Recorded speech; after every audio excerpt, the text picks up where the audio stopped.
I just want to go through some last things because believe it or not, we only kind of sort of have a month left, all right, in the semester. And so, where are we? Okay, nope, not that one. Okay, here we are. Okay, just a couple of things, and let me make this a little bigger. Okay, as far as extra credit goes, we are done with number 3. We've had all the events that are kind of going to happen on campus, or at least the scheduled ones where I've said, hey, go to whatever thing's going on, give me a summary, and you get bonus points. Some of you have been to all of them. Some of you have been to like 1 or 2 of them, you know. But unless like something just happens to pop up last minute, those are pretty much through. But that does not mean that there isn't a little bit more extra credit available. So I just wanted to remind you that number 1, okay, you can, you know, either a historical document, artifact, historical site. If you, the easiest one, I suppose, is the site. If you go somewhere historical, just, you know, just a summary, you know, no longer than 3 pages about, you know, what you did, what was it about, what's the history behind it, type of thing, okay? Or number 2, okay, and this is basically just like a book review. You can find an historical novel and then read it and just write a review of it, okay? Yes? With the book, we have to check it with you first. Yeah, Okay. you know, because if you do, you know, A Court of Thorns and Roses, that is a no, even though there's some elements of medieval stuff or, you know, Game of Thrones. But, you know, I know. But, you know, there's a couple that are good. Now, these you can only do 1 of each, so, you know, 25 points. There's still 50 points out there to be had, okay? And just to show you, okay, just some samples. Okay, there we go. Okay, this is Trinity Church in Lower Manhattan. It is the site of several burial grounds of historical figures. Just FYI, Alexander Hamilton's buried there. So is the inventor of the steam engine, okay, which we will talk about, maybe not today, but definitely Monday. All right, so obviously, you know, if you go visit, you know, maybe a quick tour, and yeah, I saw these headstones, and, you know, he was buried here in 18 something, and blah, blah, blah, blah, okay? Not too far from there, and this is just off of Wall Street, this is Federal Hall. Okay, Santos, why do you have Federal Hall? Believe it or not, and I know I didn't get to cover it, but the very first capital of the United States was New York City. And this is where George Washington was inaugurated. That's why there's a big statue of him in front. Okay, so once again, and you can go inside and they have tours and all that shit. But, you know, you can, hey, went to Federal Hall, learned that this is where, you know, Washington, blah, blah, blah, this and that. Okay, there you go. 25 bonus points. Mr. Santos, I hate New York. I'd rather go to Boston. All right, so if you go to Boston, they actually have what's called the Freedom Trail. And if you follow that red line, it actually takes you to different historical points in the city. Okay, it starts off in Boston Common. There's a couple monuments. This is the monument to the 552nd Regiment. They were the first black regiment that fought in the Civil War. Okay. Yeah, Cheers is right here. Yeah. Okay. So if you want, that doesn't count, but you can go to Cheers. And if you don't know what I'm talking, Bailey's looking at me. What the hell is Cheers? If you don't know what we're talking about, then never mind. Does anyone know what we're talking about? Cheers. Okay, one person. All right. I'll explain it to you later. Yeah, later. But you know, you can go to all these different places, which includes the Old North Church. It includes the State House. It includes the site of the Boston Massacre. It includes the USS Constitution, and it ends at the Bunker Hill Monument. Now, you don't have. It's about 1.5 miles You don't have to do the whole thing unless you really, really want to. But if you go to one of the places, you know, like I've been to Park Street Church, supposedly like the first church built in Boston. You know, my son decided to take a nap there. I was just enthralled with whatever, you know. If you go to the Bunker Hill Monument, there is it's an obelisk, and you have to climb it. I'm old and fat, so I had a hard time. You guys are young and energetic and healthy. We opted not to do it because it was like 95 degrees outside that day. And Yeah, by and the time we get up there, yeah, it'll be and there's no air 102. conditioning. Yeah. So, but when you get to the top, you get a really nice view of Boston. Okay, and just as an FYI, it literally is a red line. like that, It is yeah. a red line. So you just find the red line and follow it, and you go to all the historical sites. Okay, yeah. I just thought, hey, I should take a picture of the red line. Okay. I know I did. And just this is where the Boston Massacre happened. It actually happened over here. That building wasn't there when it happened. Okay, so it happened over there. So, you know, there's always that. Santos, I don't like Boston either. All right, if you go to Albany, there is the USS Slater, which fought in World War II. It's a destroyer. I've personally never been on the Slater. I mean, you do have to pay. It's a museum ship. But Side note, the libraries around here actually have passes. You can get a pass and it pays for you to go onto those ships. Oh, okay. I didn't know that. I know, they just started it this last year. Oh, That's okay. how we got ticket to go on it. I was gonna say, like, I've been to museum ships out in Philadelphia because they have the Bakuna, which is a submarine that fought in World War II, and then they have another one, and I can't remember its name. And then across the bay in New Jersey, they have the New Jersey, which is a battleship. Which, if you're a guy, like massive guns and giant everything. So they're kind of fun if you enjoy that kind of thing. So yeah, you know, you can tour an old World War II destroyer. I took a group of students during COVID, obviously, hence the masks. If you go to the New York State Museum, it's like a smaller version of the Natural History Museum in Manhattan, because it's got a lot of like similar things in there. But it's free, and you know, you can learn quite a bit of history just by touring the museum. Okay, and for example, a replica of the first steam engine to be attached to a railroad. It went a whopping 16 miles an hour.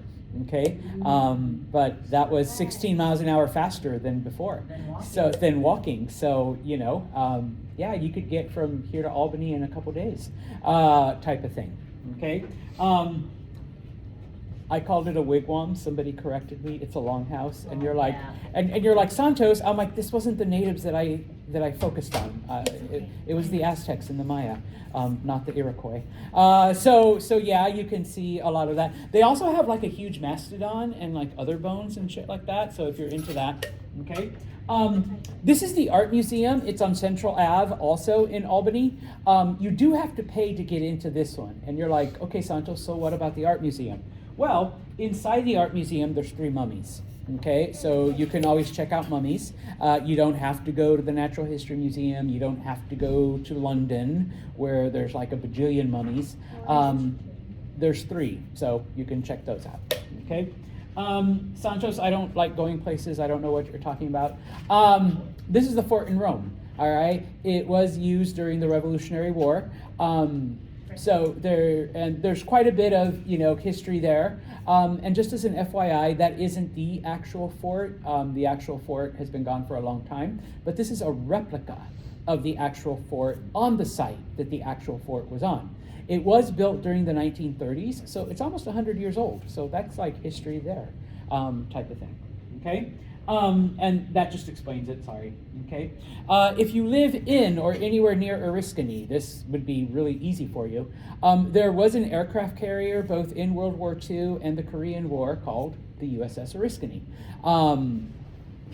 When they decommissioned it, they took the bell, one of the anchors, there's like another piece there, and one of the jets that actually flew off of it.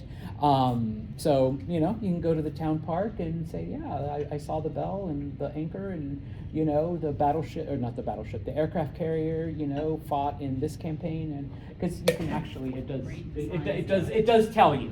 Okay, I'm not going to tell you, but, you know. it's part of the extra credit. Okay, Jane's like, it's down the street from my house. I'm gonna walk down there. All right, and if you're in Utica, you don't want to go to Oriskany. One of the vice presidents from 1909 to 1912 was from Utica, born and raised in Utica. He was the vice president of the U.S. I'm not telling you his name. I'm not telling you where that statue is, but it is along the parkway. They gotta go find it. Yes, you do. That's part of the fun. Okay. Hey, I'm sure you've pass seen. that way. I'm sure you've seen this guy. He's across the street from McDonald's. But yeah, his actual body is in Remsen, just so you know. So if you can find his grave, that's also good. Otherwise, you can just do the statue and tell me who this guy was and what he did that was so important. Well, he trained the Continental Army, but besides that, all right, what he did that was so important. Okay. And so yeah. Otherwise, if you want to do number 2, this I literally just went to Barnes & Noble and took a picture of a table. But these are historical books, like anything by David McCullough is pretty good. So 1776, biography of John Adams. There's a couple others that he's written that are pretty good. Where it's not like Game of Thrones. There's no like fantasy mixed in with some historical realism. Okay. That one's really good, Team of Rivals. It is big though, so you may not want to tackle it for extra credit. I don't know if 25 points is worth that much to you. Bailey's like, hell no. But it is a good, now once again, I am a dork. I am a nerd, so to me it's a really good book, okay, when it comes to history. All right, so there's a couple other ones. There is a biography of Cleopatra. There's a couple other things. People's History of the United States is pretty good, type of thing. Okay, so, all right, now to the part that I'm sure you've been waiting for, because that was just the extra credit. Okay, remember that you do have, where are you? No, not yet. Oh, I missed it. Yeah. How did I miss that? Okay, la la la la la la la. Because I was looking at the pretty picture. Okay. Remember, you do have a final project, and yes, I already created the submission place. Okay. Number 1, you can do just a regular old research paper if that is your thing. Okay. And I apologize. I thought I brought the one from History 2, but I brought my History 1 one. So for example, if you were in my History 1 class. I've had students write a paper on the Punic Wars, which were the wars between Rome and Carthage. Okay, Alexander the Great and his conquests, Greek mythology, Athens versus Sparta. Okay, now obviously you can't do those, but you can write about the Reformation. Okay, yes, the English Civil War, Revolutionary War. Okay, things like that. Okay, as far as the things go. 3 to 5 pages. Okay, so this is a history 1 or history 2. All right, introductory history. So we're keeping it short. I prefer Times New Roman. Please no squiggly, funny, weird-looking fonts. Bailey's crying now. No, Times New Roman, just your standard whatever. 12-point font, please. Okay, don't make it really small. Don't make it too big. Michaela. You want it double spaced? Double spaced, yes. Bales? So minimum 2 sources. If you are gonna copy or do a Thomas Jefferson, whatever, I do need citations and a works cited page, and I don't care whether it's MLA or APA as long as you're consistent. Okay, don't be mixing it up. I've had students do that. They're like, okay. And if you don't know how to do it, our writing tutors are happy to show. Yeah. They're very Oh my God, yeah, it's what they live for. Dorks, but yeah. All right, they love showing you how to cite things. Okay. One dork to another. Yes, They I help know. me a lot. I know. Now, if you don't want to do a paper, all right, not a formal research paper, I should say. If you want to do something more creative, okay. Because remember, and let me flip back and forth here. Where's my little flashy thing? There we go. Oops. Not that one, not that one. Here we go. Okay. You can also do an alternate history, a what if. Okay. So, some of the papers that I've gotten in the past, This one is not the one I'm looking for. There we go. Okay, there we go. Okay. I had a student write "What if" about Haiti. What if Haiti hadn't been like, and we'll talk about it today, basically ruined, destroyed after it gained its independence? Because remember, Haiti was the richest, most successful of all the sugar colonies. What if that wealth and success had continued into today? Okay, so this one was actually pretty cool to read. Okay, some of the other ones that I've gotten. Okay, and once again, I am so sorry because I brought my History 1 like, what if Persia had won the Greco-Persian Wars? What if Rome had never become an empire? Okay, there was no Rome, so this one was kind of fascinating, but obviously you can't really do it because from History 1, what if other hominins had lived? What if they hadn't died out? Because y'alls are all Homo sapiens, okay? But what if there was like a Neanderthal sitting here and an Australopithecine right there and, like type of thing? So what if we had merged with the other hominins? What if Alexander the Great had never stopped? Because he stopped at India, okay? So, like for this class, like what if the British had won the Revolutionary War? I've actually gotten 2 or 3 students that have done something like that, okay? So, we'd be British America and, we'd have, I guess Prince Harry could be our prince since, he lives here now and, Meghan Markle is the princess. But anyways, stuff like that. What if the Germans had won World War II? Which is like one of my favorite what ifs because, and this is just me now babbling, on Amazon Prime there's a show called Man in the High Castle, which basically looks at the United States if the Axis had won. And so basically the East Coast is under Nazi domination, the West Coast is under Japanese domination, and the Midwest is what they call the neutral zone, where like all the weirdos and undesirables go to, type of thing. It's the only place with quote unquote freedom, all right? But it's like this lawless wasteland. So something like that. My only thing here, other than the usual 3 to 5 pages, okay? Times New Roman, 12 point, okay? It has to be within the realm of possibility, okay? So, yes, Schmitty does not build a time machine, goes back in time, and gives the German army, because, she's German, M16s to nuclear weapons, so that they, win the war first, okay? Or, Mackenzie doesn't, travel back to the French and Indian War and gives the French, automatic weapons, or aliens come and, transport no, okay, no alien space lasers, all right? But, what if Haiti hadn't been financially ruined? I mean, that is a possibility. What if other hominins had existed alongside Homo sapien? Okay, that's something to think about.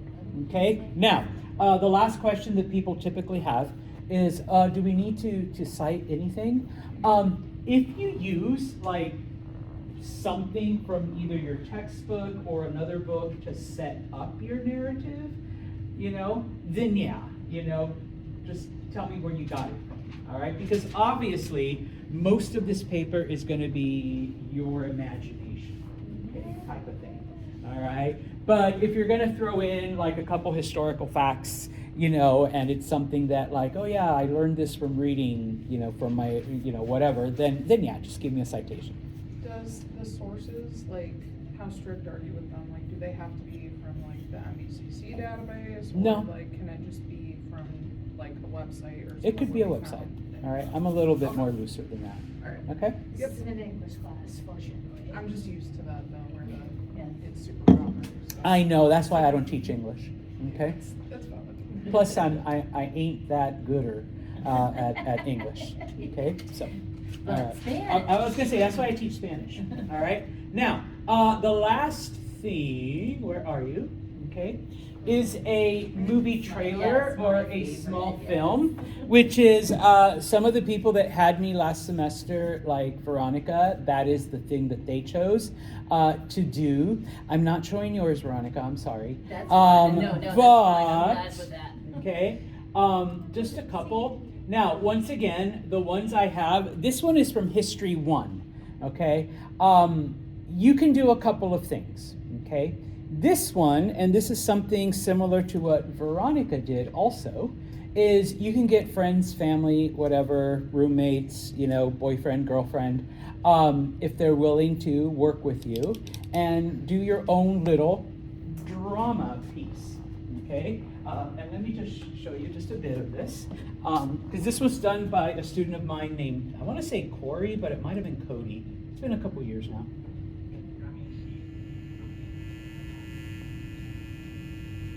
I don't know why that's not working the way it should.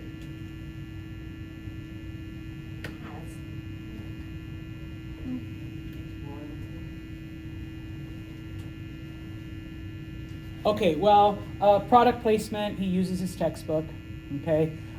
He's supposed to be Darius, and he is now proclaiming that the royal road needs to be built. And I guess his roommates were pretty dedicated, or like he had something on them, or he paid them. So there's the plans. He literally like drew it out.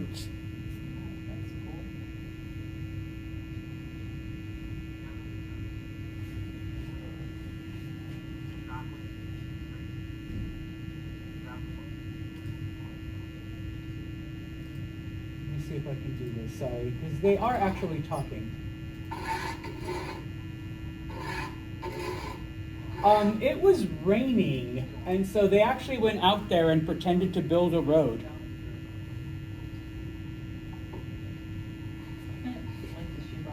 So yeah, okay, yeah, they got creative, all right, with that. Okay, now let me do this real quick. Let me find some of the other stuff, maybe. What are you? No, that's not what I want. That's not. Oh, I think I X'd out of it. I'm sorry. Bless you. Symbols.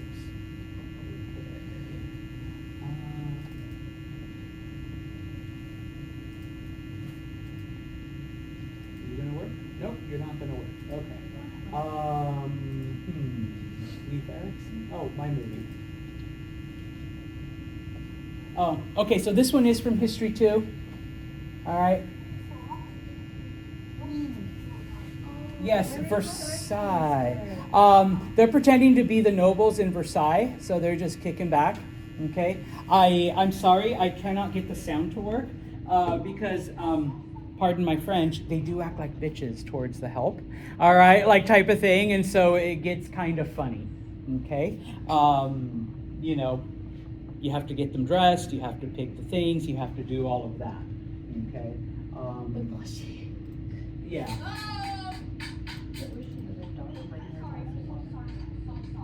Which one is this? Oh no, that one we already looked at. Hold on. If you want, you can take, clips using whatever software. Clips from the internet, clips from other films, pictures, edit them together, add some music, add some voice, add words, okay? And that could be your film. So in this case, yeah, this is from, I believe, 300, Yeah. and then I forget which other movie. I want to say Troy. I don't know what that dragon's from. Some people, if you are good with it, you can use like software to create computer animated stuff. I was gonna say, that's Spartacus. So can we use like AI for some of the graphics of it? Yeah, yeah, okay. Obviously, as long as you throw in some historical facts and, like all of that stuff, okay? So, for those of you that are more technically inclined, if you're more creative, all right, you can get your friends, family, husband, whatever, to help you out, All right. Questions on any of that? All right. If you do, then feel free to email or come and ask me or whatever works for you. Okay? There is a submission box already in Brightspace because it will be due. I think I put it for the 11th of May, which is about a month from now. Do we only have one test left and then the final? Like the final? Yeah. Okay. I was just curious. Is there any kind of like time limit you want? No longer than 2 minutes. So like a 2-minute film. Because if like a lot of you do it, Olivia's like, yeah, I can do that shit. No, if a lot of you do it, then I'm sitting there like for a couple hours watching. So, and you're not my only history class. I have other history classes, so. 2 minutes and 50 seconds. Yeah. Yeah, as long as you keep it to about 2 minutes. I mean, if you got to do 2 minutes, 20 seconds, okay, you know. We'll just cut, Bailey's film short. All right, so. Bailey's like, stop it sometimes. All right, then, we have looked at the American Revolution. We've looked at the French Revolution. Now we will go across the Atlantic to Haiti, okay? What is the deal with Haiti, okay? Now, remember, Haiti was the most prosperous, the most successful, the wealthiest of all of the sugar colonies amongst any of the European countries, okay? It was producing, so much money for France. But then the French Revolution came along, okay? And of course, remember from Wednesday, the French are not only fighting amongst themselves, but they are being invaded by other European powers. And so they are not able to manage, take care of, and oversee, okay, any of their overseas colony, okay? And so it wasn't called Haiti yet, it was called Saint-Domingue. Saint-Domingue basically breaks away from France, okay? And it's pretty easy when the French are distracted, okay? Now, the colony was made up of predominantly slaves, okay? Because they were the ones that worked all of the sugar plantation, okay? But amongst that group, there were 300,000 blacks that were free, okay? That were not slaves, okay? But they still outnumbered the white landowners, okay? Because there were only about 40,000, okay? Now, in this case, once the black population of the island realizes that the French aren't coming back, at least not for the foreseeable future. The only, no offense, white people are the 40,000 that are already on the island, and guess what? Similar to that one movie, A Bug's Life, we outnumber them by a lot, by a shit ton. All right, there's not a whole lot they can do against us. Okay, and so in this case, we begin to see that many of the slaves begin to rise up. Okay, now of course. Somehow they're able, the three different groups are able to negotiate, kind of like, okay, the white settlers are like, hey, you know what, we understand, we get it, okay? But let's make sure that we're completely free from France before we start to, move on with other things, okay? And of course, the free blacks are like, okay, we agree. We need to get rid of the French first. But we want to make sure that, we're kind of on equal ground with you guys because we're not slaves, all right? And we've been like second-class citizens this whole time. And of course, the slaves are like, yeah, and we want our freedom, okay? We want to get paid for all of this work that we're doing and, all of this other stuff, okay? So, it's set in motion, okay? Now, of course, this agreement doesn't last very long, okay?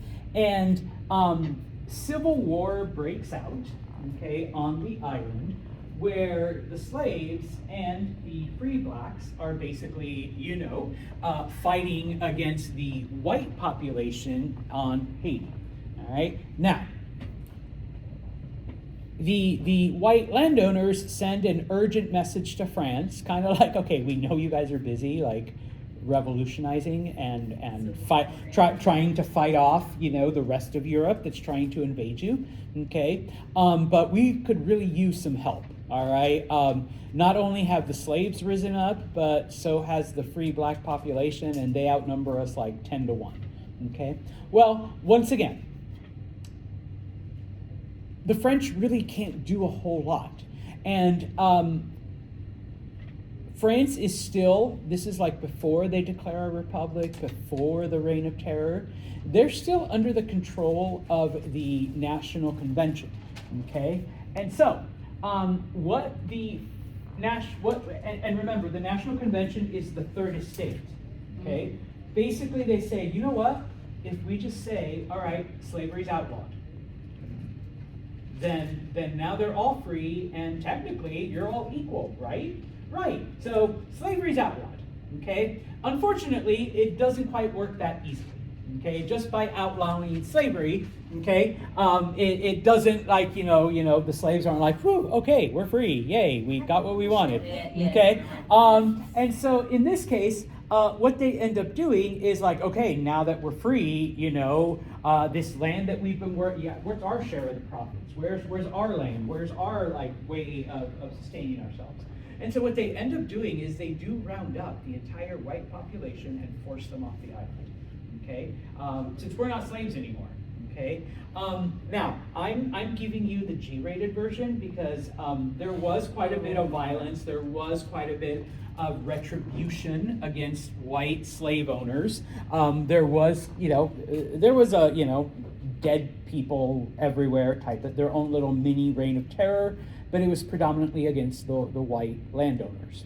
Okay, now when this happens, okay, both the British and the Spanish send soldiers to Haiti because they realize, okay, the French are not only fighting their revolution, but they're also fighting our troops that already invaded them. So we're going to send a little bit of help. Okay, why would the British and the Spanish try to put down a slave rebellion? So they don't have their own slave rebellion. Yes. If other slaves see that the Haitians were able to overthrow their white masters, the slaves in our colonies might start getting ideas. Okay, so we're going to put them down. Well, they both fail. Okay, the Haitians are able to hold off the British and the Spanish. Okay, now, so boom, the Haitians are free, and I'm using air quotes because it's not done. It's not done yet. Okay, so back in France, okay, Reign of Terror happens. Okay, Directory, Napoleon comes to power. Napoleon declared himself emperor. All of this stuff. And once Napoleon gains power, so like all the the 40,000 dead and the Reign of Terror and Robespierre and all of that's ended. And Napoleon's like, hey, now that we've defeated the European countries, now that we've settled our own little things here, now that I'm in charge, let's go and get Haiti back. Okay, and so Napoleon sends an army to retake Haiti. Okay, and this also kind of coincides with the fact that the Spanish had given Louisiana back to France. And Napoleon, part of his grand plan was to not only take over Europe, but also to establish a colony in North America. And in order to establish a colony in Louisiana, he needed a base in Haiti. All right, so he sends soldiers. Okay, the Haitians are led by a man named Toussaint Louverture. Okay, and so we get basically a second revolution, a second war. Okay, the French unfortunately fail. Okay, now they don't fail because they are incapable of beating the Haitians. They fail because most of the French soldiers are stricken by malaria and yellow fever. Okay, where do those diseases come from?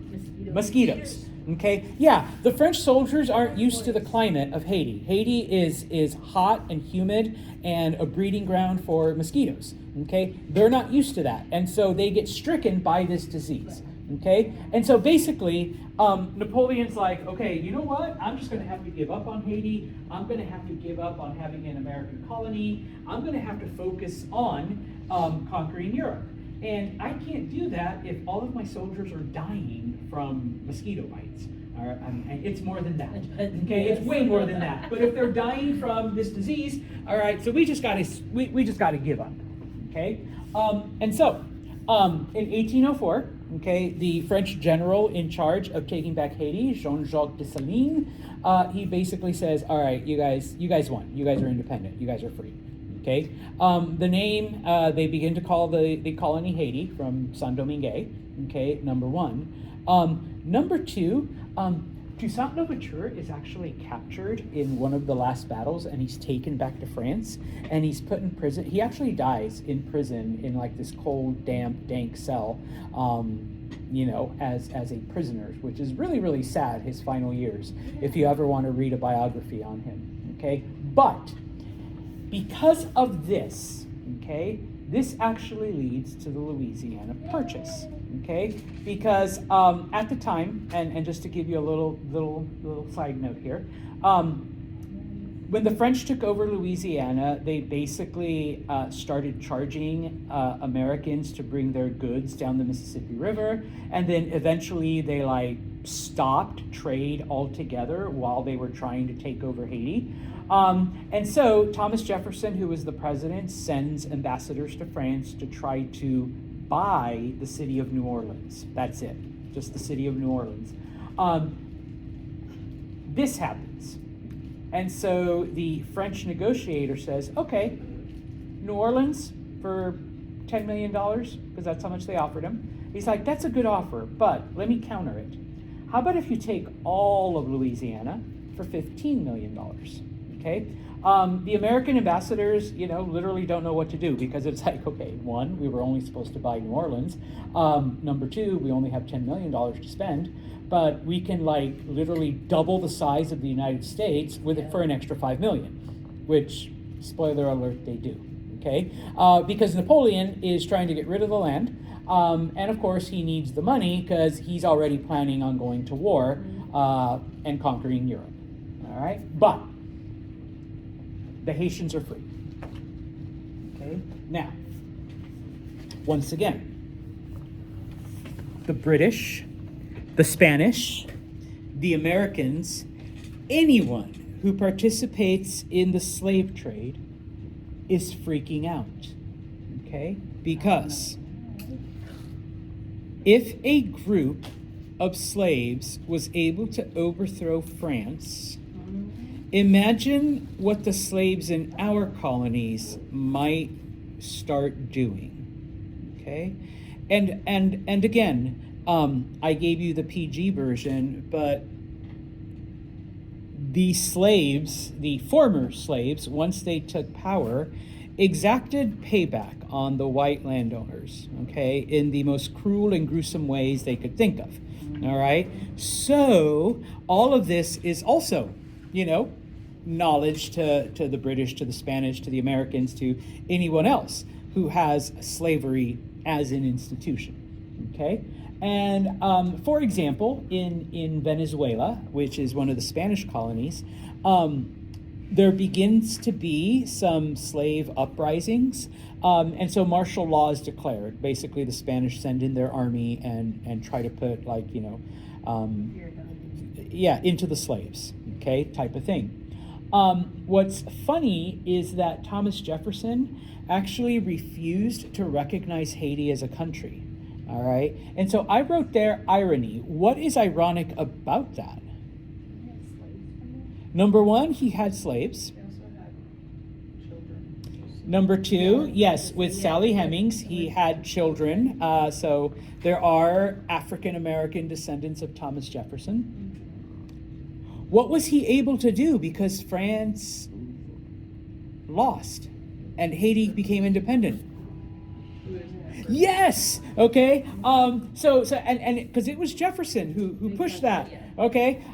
So yeah, like, okay, because Haiti is now independent, we doubled the size of the U.S., but we refuse to recognize you as a country, even though we benefited from it. Okay. And I personally voted. Yes, and because in the long term, obviously, if American slaves hear that, Haitian slaves were able to overthrow their masters, then yes, okay, it just might happen there as well. Okay, now, it does lead to another question amongst the more progressive European population. Because obviously these slaves are our people and they desired freedom, and I suppose the reaction that they had and the retribution they exacted would be understood if it was like a white population, if the roles were reversed. So